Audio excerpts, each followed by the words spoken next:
Hola a todas y todos, bienvenidos una vez más a esta serie de videos sobre fonoaudiología y aspectos de la medicina y otras ciencias. Mi nombre es Jorge Silva y hoy vamos a hablar acerca de, de una sintomatología que es bastante complicada, que desafía a las personas que sabemos de motricidad orofacial, porque estamos hablando de una parálisis facial que es congénita, que va acompañada de muchas otras alteraciones que afectan otras áreas de la fonoaudiología.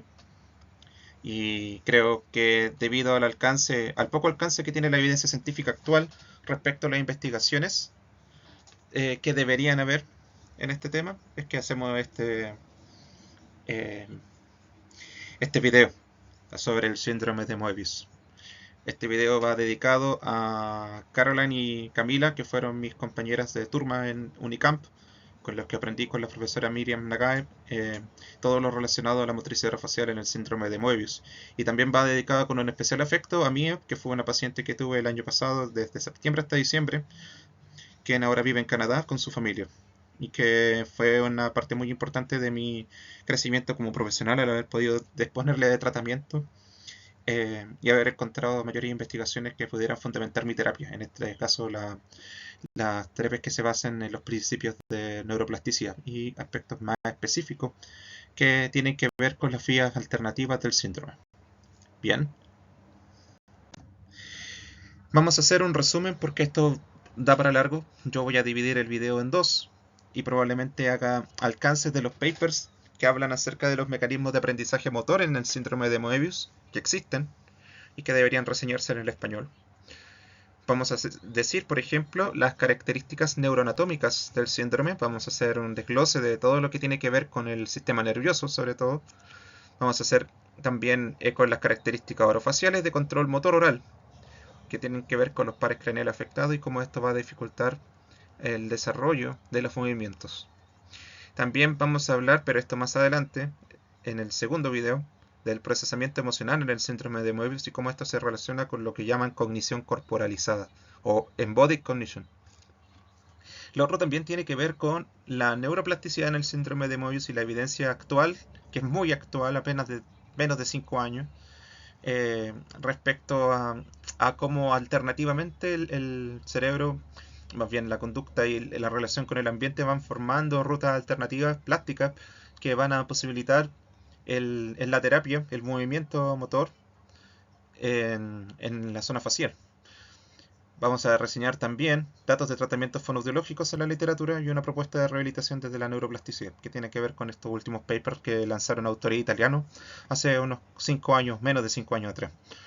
Y el objetivo, que esto tiene que entenderse bastante bien, es que debemos entender el rol del nervio facial en la mímica, porque en realidad el nervio facial tiene muchos roles, porque es un nervio complejo, tiene aferencias sensitivas, motoras, simpática y parasimpática, y en los subsistemas de la motricidad orofacial, que deberían ser ya conocidos de antemano para quienes no lo sepan, vendrían siendo la succión, la deglución, la masticación, la respiración y el habla, entendidos como sistemas motores, que en realidad es el abordaje que tiene la motricidad orofacial para ello. En los casos que atendemos, por ejemplo, en el caso de la deglución, lo que se conoce como deglución atípica o lo que desglosamos como síndrome de respiración oral, interposición dental, incapacidad labial, etcétera. Y en el caso, por ejemplo, de la succión, entenderlo como parte de lo que se conoce en el resto del mundo como deglución infantil o neonatal, pero que también se tome en consideración en aquellos aspectos posteriores de la vida que implican aspectos más ambientales y relacionados con la deglución, que incluso hice un video al respecto anteriormente. Y con esto vamos a poder dar inicio a la clase. Perdón por tanta explicación. Bien, Piccolini, autora italiana, et al., habla acerca de los aspectos generales del síndrome de Moebius. El síndrome de Moebius es es más bien una condición, una enfermedad rara caracterizada por la parálisis facial congénita y que no es progresiva del séptimo par craneal, que vendría siendo el nervio facial. Pero también se puede encontrar comúnmente con alteraciones en la adopción ocular o par craneal 6 o nervio obducens, que va a dificultar algunos movimientos oculares, sobre todo los que son verticales. La causa y la patogénesis del síndrome de Moebius está poco clara. Se cree que una exposición fetal tóxica o alteraciones vasculares, sobre todo alteraciones vasculares al nivel del renencéfalo, o principalmente entre el límite entre el bulbo y el puente, o un evento isquémico pueden ser causa. El diagnóstico del síndrome de Moebius se basa principalmente o exclusivamente en criterios clínicos. La falta de criterios diagnósticos, que es bastante evidente a lo largo de la literatura, dificulta la evaluación clínica y el análisis genético. Por lo general, las personas con síndrome de Moebius no tienen alteraciones cromosómicas. Este es un aspecto que es perinatal. Perdón, prenatal. Y que va a depender mucho de daños adquiridos. Bien, el daño adquirido lo que va a pasar es que en algún momento donde se forman aquellos, lo que conocemos como la cara, y aquellas estructuras que van a conformarla, en algún momento deja de irrigarse sangre en ella, por lo tanto el desarrollo de los nervios no es posible o es muy pobre, y eso ocasiona que no se desarrollen por completo los pares craneales que están afectados por lo general en el síndrome de Moebius. El 96% de los casos siempre va a estar afectado el nervio facial, que el 85% en el par 6, en el nervio adducens. Otros nervios craneales, pares craneales mejor dicho, porque no todos esos pares son nervios, son el oculomotor, el troclear, el trigémino, el vestíbulo coclear, el glosofaringio, el vago, el accesorio o espinal y el hipogloso. O sea que van a haber problemas de movimientos oculomotores en ciertos lados también. Va a haber problemas en la masticación en las personas que tengan afectado con el nervio trigémino y también en la sensibilidad oral tal vez. Eh, en el caso del vestíbulo coclear pueden haber alteraciones en la audición, ya incluso desde el punto de vista facial va a ver que existe ausencia del reflejo acústico por falta de aferencia en el nervio facial. Va a haber problemas de glosofaringio, muchas personas con síndrome de Moebius tienen incompetencia velofaringio, y en el caso del vago también van a haber más riesgos de disfagia, sobre todo al momento de nacer, en la alimentación neonatal. Bien, y en el caso del accesorio van a haber dificultades en los movimientos que tienen que ver con el trapecio y el esternocleidomastoideo, que son los músculos que nos permiten girar y deslizar la cabeza. Y en el caso del hipogloso, las dificultades van a ser a nivel del control motor de la lengua. Los dominios funcionales principales que están afectados fueron la alimentación, siempre, el lenguaje y la audición, y la visión. También se vieron afectadas las áreas neurológicas, musculoesqueléticas y cognitivo-emocionales, ya que, a diferencia de lo que nosotros podemos pensar, cuando una persona no puede hacer las diferentes muestras de emociones en su rostro, va a dificultar la adquisición y la comprensión de esta comunicación no verbal en las otras personas. Se ha visto que incluso existe evidencia de que el desarrollo del entendimiento de esto es más tardío en las personas con síndrome de Moebius, que la vamos a citar acá. En general, se observó un retraso del primer año, dificultades motoras, emocionales y del habla a los 2 años. Hay una mejoría a los 3 años, sobre todo a nivel de alimentación, pero con coordinación mano-ojo que es débil, o sea que también va a haber un tema con el aprendizaje motor, y resultados promedio, o sea, esto se estabiliza alrededor de los 5 años. El enfoque terapéutico, según lo mencionan Piccolini y colegas, debe ser multidisciplinario e incluir intervenciones tempranas, mejorando la motricidad, la información sensorial y el apoyo emocional a los padres. Los hallazgos radiológicos en los TAC cerebrales de las personas con síndrome de Moebius incluyen calcificación del tronco cefálico en el sitio de la necrosis isquémica, que por lo general es lo que más asocia al síndrome de Moebius, con una mayor frecuencia en el dorso del puente. El puente, para que no lo sepa, para los que son neófitos en esta materia, el puente es uno de los lugares donde se alojan una gran cantidad de núcleos de los pares craneales. Principalmente también aloja el centro neumotáxico, que es uno de los que controla el ritmo de la respiración, y además se alojan estructuras que son vitales para la vida, aunque no tan vitales como las del bulbo, perdón. Pero es un centro de relevo muy importante, sobre todo a nivel cerebelar, por los pedúnculos cerebelosos superior, medio e inferior. Pero el punto es de que este sitio es uno de los primeros en formarse al momento de la gestación. Por lo tanto, los daños dentro de esta etapa van a ser cruciales para poder llegar a determinar una aparición de este síndrome, que también se asocia a otro, que es el síndrome de Poland, cuya mención a la literatura sería la secuencia de Poland-Moebius, que vamos a ver más adelante. Monauer y colegas también el año pasado, perdón, mencionan que entre 1980 y 2022 se han reportado nuevas manifestaciones asociadas con defectos cardíacos, defectos endocrinos, vejiga neurógena, anomalías cerebrales, fusiones esplenogonadales, o sea, en este caso de los genitales, entre otros. Puede ocurrir la concurrencia con el síndrome de Poland, lo que podría indicar etiologías similares. Ambos afectan la apariencia estética de las personas y tienen un enfoque de tratamiento similar. El Poland va a afectar principalmente el desarrollo de los músculos pectorales y va a provocar también alteraciones en las extremidades, principalmente sindactilia o ectrodactilia, que ya vendrían siendo malformaciones de la mano. Las causas son mayormente desconocidas. Se han propuesto bases genéticas y daños químicos durante la embriogénesis, que ya hablamos acerca del proceso de gestación del ser humano, como posibles mecanismos. También se ha asociado con exposición prenatal a teratógenos, o sea que tóxicos que tengan interacción con el feto pueden crear también mayores probabilidades de síndrome de Moebius. Hablemos, por ejemplo, de los pesticidas, de la talidomida, etc. Requiere enfoque interdisciplinario, acá dice multisistémico. Las opciones van a incluir cirugías que tienen que ver con los trasplantes musculares, principalmente del músculo grácil que se encuentra en la pierna, implantes palpebrales, cirugía para el estrabismo sobre todo, rehabilitación, terapia física, fonoaudiológica y apoyo psicológico. Ellos enfatizan principalmente que la intervención temprana mejora el pronóstico, siempre. Siempre. Y esto tiene que ver con los principios de neurorehabilitación, porque mientras más pronto se inicie la neurorehabilitación, más fácil es lograr y más logros se van a obtener después de esto. Quiero mostrarles esto, que es que Hossain y colegas citan, que es la escala de Abramson, que Abramson, Cohen y Mulliken en el año 98 desarrollan, que es la escala para poder ver la severidad del síndrome de Moebius. Y como acrónimo es un CLUFT, CLUFT. Bien, con C parten con los pares craneales, o cranial nerves en inglés.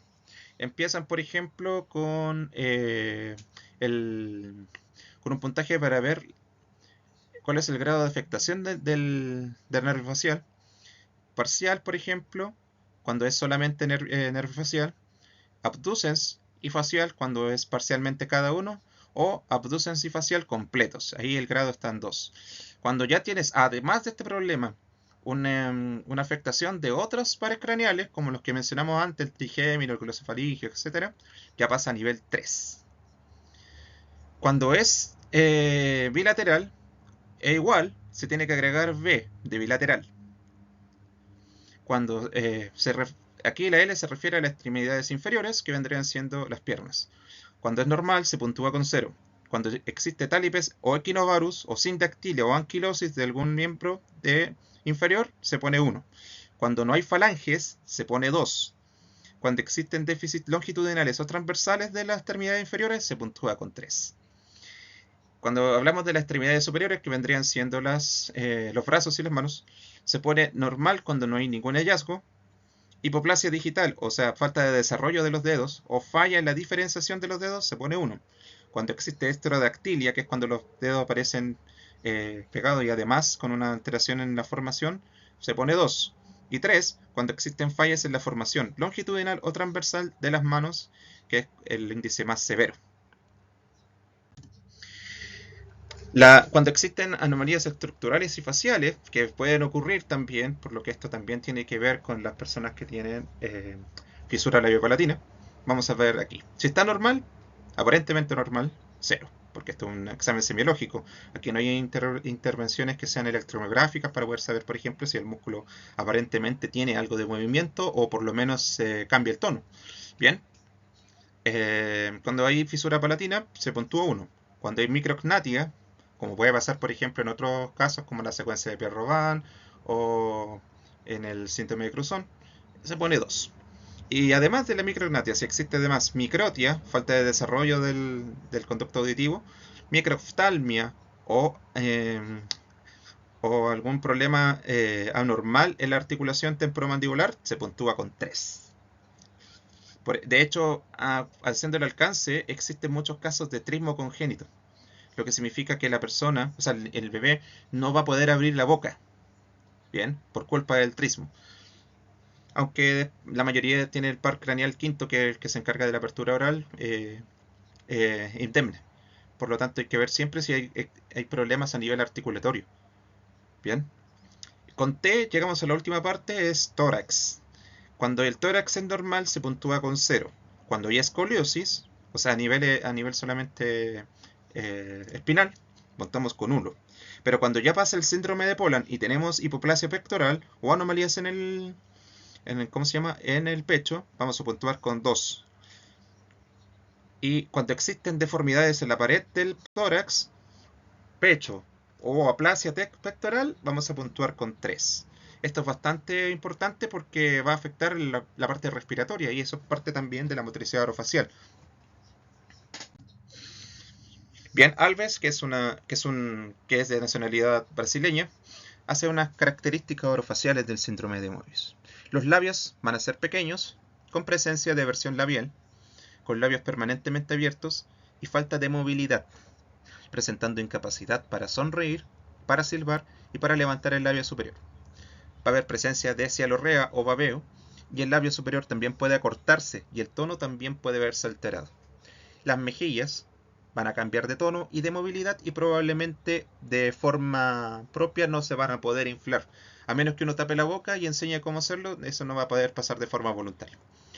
Mental puede haber hipertonía porque, al igual que en los casos de síndrome de respiración oral, va a haber una mayor actividad del músculo mental, cuando se intenta sellar el labio, que esto es un alcance que tratan de hacer las personas para poder hacer que el labio se selle, pero de manera incompetente, porque eso no va a pasar nunca, porque el músculo mental no tiene ese poder, no tiene esa suficiente estrategia. La lengua, va a haber microglosia, puede haber también diferentes tamaños de lengua, va a haber anquiloglosia, también en algunos casos, por lo tanto van a haber casos que también van a tener que remitirse a odontopediatría para que se corte el frenillo si es que es necesario para poder estimular el movimiento de la lengua.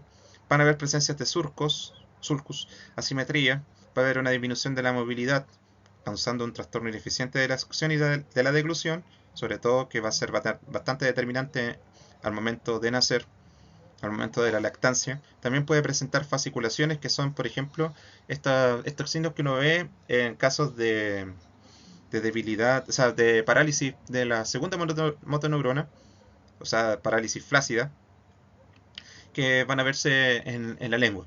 Uno también los puede ver siendo fonoaudiólogo en los casos de ELA, ¿bien? Porque va a existir una afectación similar. Los dientes y oclusión se va a observar hipoplasia dental, o sea, van a haber un desarrollo menor de las piezas dentarias. Puede haber labio o linguoversión y una maloclusión por lo general de clase 2, lo que significa que vamos a ver muchos casos de mordida abierta. Paladar duro, vamos a tener un paladar quesogingival, atrésico, apiñado o con, en este caso, fisura palatina o paladar hendido, me lo tradujo mal, perdón. Y el velo del paladar va a haber movilidad disminuida, va a haber probablemente úvula bífida, y con úvula bífida me refiero a fisura submucosa también, y paladar hendido, o mejor dicho, fisura palatina. A nivel odontológico, vamos a tener desviaciones de boca en parálisis unilaterales, el mismo paladar ojival, apiñamiento y maloclusiones dentales, y los casos odontológicos principalmente, Rothman de chilena, por cierto, van a haber muy pocos casos documentados en la literatura. O sea, para lo frecuente que puede ser el síndrome en términos mundiales, existe poca literatura a nivel odontológico. Imagínense la poca literatura que puede haber a nivel fonoaudiológico, ¿bien? Siendo que es un trastorno que afecta a varias áreas de la fonoaudiología. Van a haber problemas también en el control motor oral y en el caso de los neonatos va a haber problemas en nivel de succión y deglución, porque van a estar alteradas. Incluso puede haber ausencia del reflejo de succión. Esto es bastante importante teniendo en cuenta de que la aparición de los reflejos no es tan tardío en el momento de la gestación. De hecho, lo que debería pasar poco antes del nacimiento es que exista la coordinación entre succión, deglución y respiración. O sea, estamos bastante bajos en esta escala de desarrollo.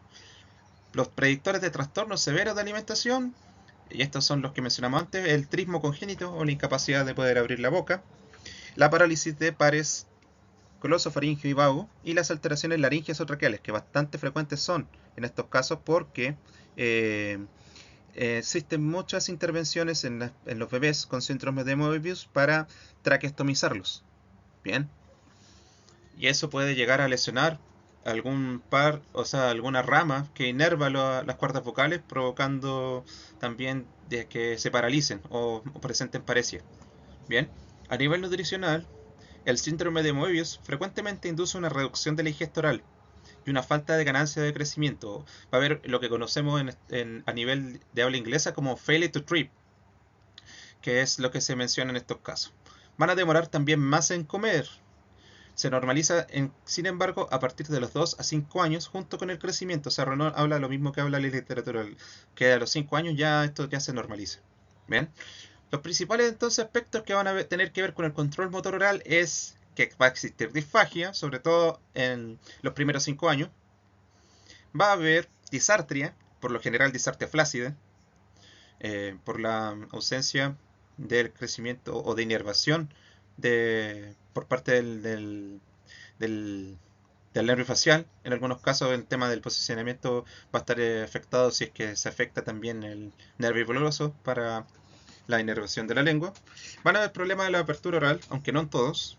Y van a haber problemas de aprendizaje motor, porque ya mencionamos que existe un aspecto que es más cognitivo-emocional, que tiene que ver con la formación de conceptos que son motores que tienen que ver con la parte emocional, sobre todo a nivel de expresión facial. Y otros aspectos que para años otra persona de Brasil cita en el 2014 es que la acumulación de saliva o de leche en la región de las comisuras labiales es muy frecuente de ver. Los recién nacidos pueden presentar ausencia de reflejo de apertura de la boca o no solamente de succión.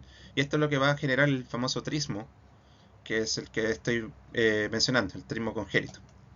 Tampoco se logra una presión intraoral negativa porque no se va a poder sellar los labios.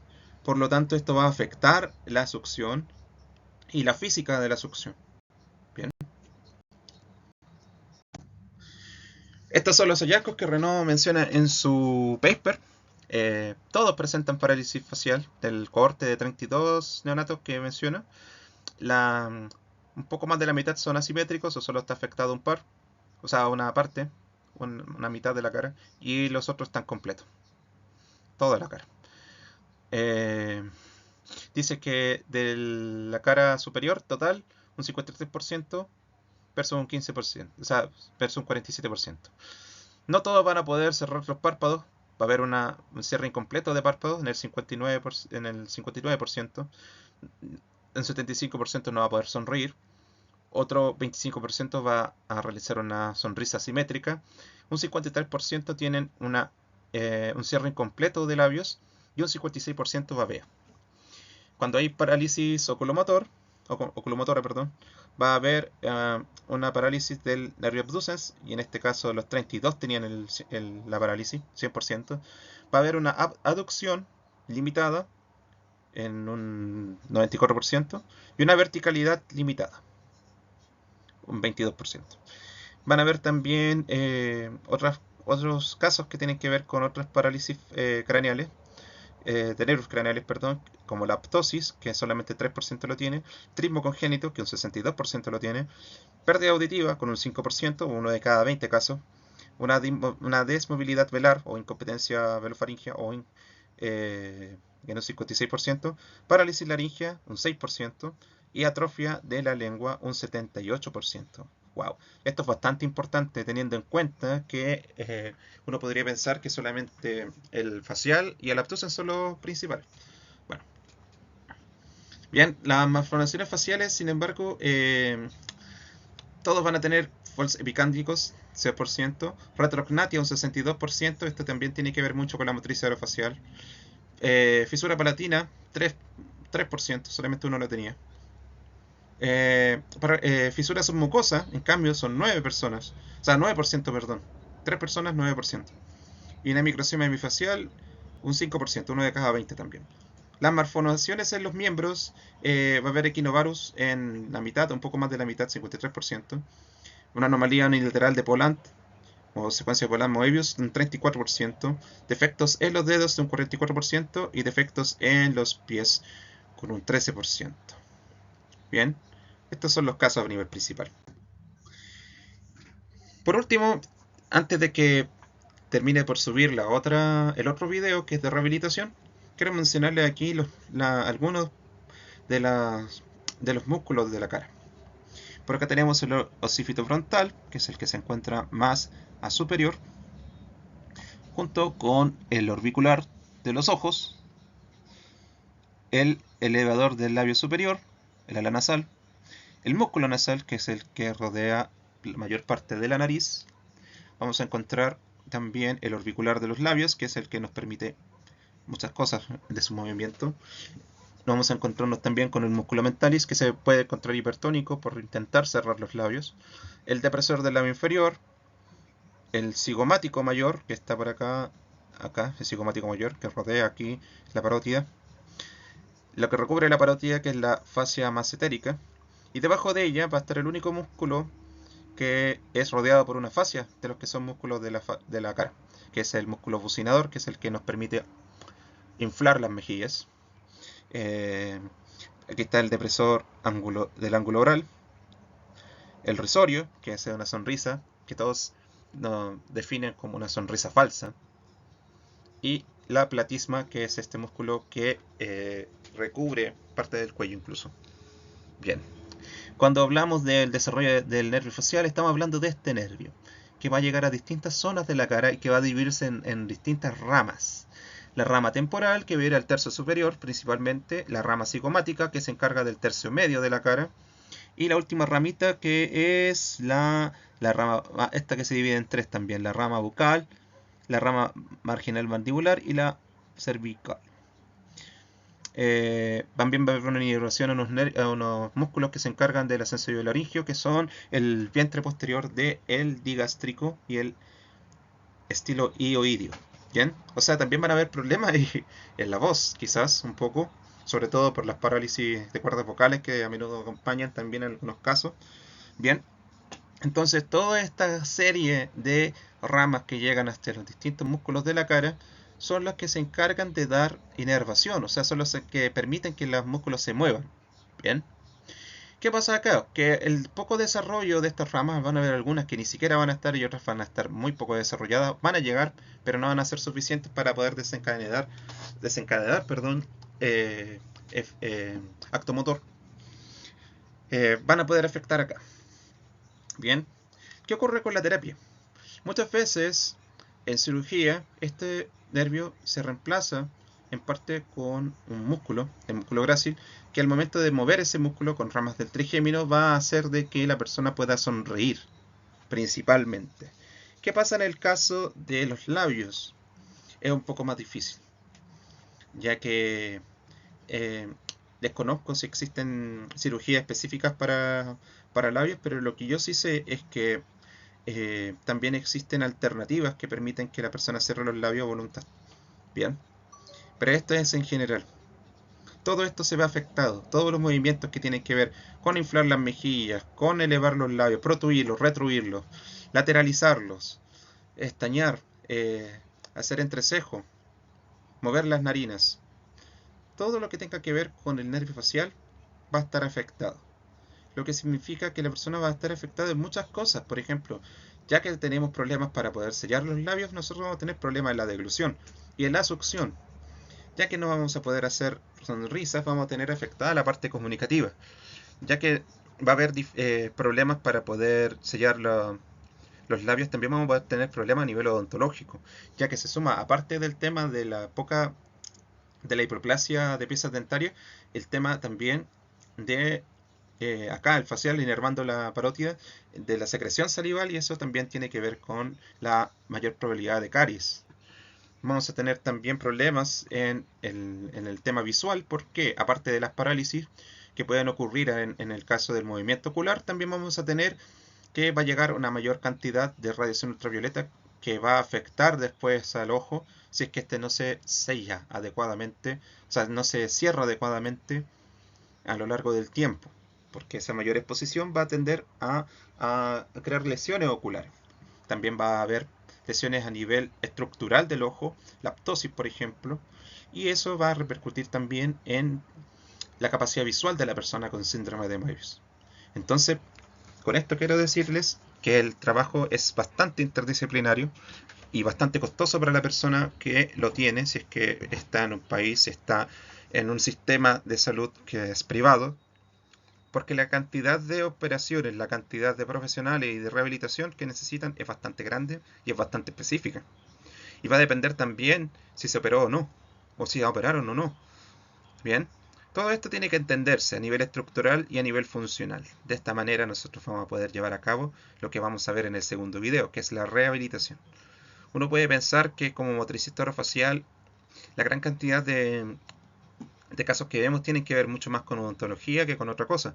Pero yo me he estado especializando principalmente en aquellos casos que tienen que ver con lo neurológico, que tienen que ver con parálisis facial, que tienen que ver con parálisis cerebral, que tienen que ver, por ejemplo, con neuralgias, que tienen que ver también con hipotonía, que tienen que ver también con Parkinson, también con la hiponimia, con la rigidez orofacial, que tienen que ver, por ejemplo, también con la esclerosis múltiple, con las distonías y las disiresias. Bien, me pasó en esta área o subárea de la motricidad orofacial, yo creo que es la que va a fundamentar el trabajo en esta área, cuando se empieza a cuestionar cada vez más la falta de evidencia de ciertos tratamientos, más allá de lo que anteriormente conocíamos como praxis o imitación de movimientos faciales, que en este caso ni siquiera se realizan.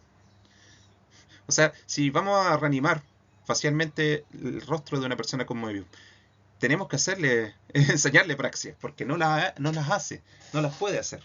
Son importantes para algunas cosas, son importantes en el tema comunicativo. Bien, por lo tanto eso también se va a ver. Lo espero entonces en el próximo video. En el próximo video también vamos a poder citar las referencias, que son bastantes, a pesar de lo poco que existe en la literatura, que me he podido dar la molestia de hacer. Que estén muy bien y hasta el próximo video.